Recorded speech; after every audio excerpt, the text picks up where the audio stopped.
Hello everyone, friends. Today I'll show you how to get a Happy Ghast in Minecraft. For this you'll need these three things, and maybe some snowballs too, right? You can find this kind of ghast in the nether. Yeah, so it's somewhere out there, you can find it. It's just lying around and you need to pick it up. You need to pour water on it and these green particles appear. See? Like it's growing. To speed up the process, I'll enter a tick rate and speed it up a bit.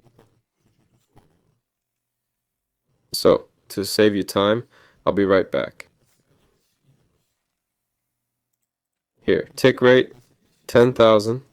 3 minutes passed, and as you can see, it's no longer sad, but kind of neutral now. Now it'll be cheerful. I'll be right back. Another 2 minutes passed, also at tick rate 10,000, and now it's become cheerful.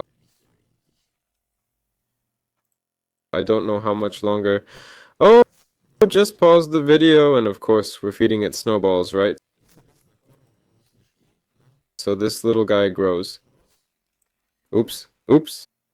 That was an accident, bro. Here, you can also put a saddle on it when it grows up. And this way we get ourselves a ghast. That's all for now. This was everyone. See you later.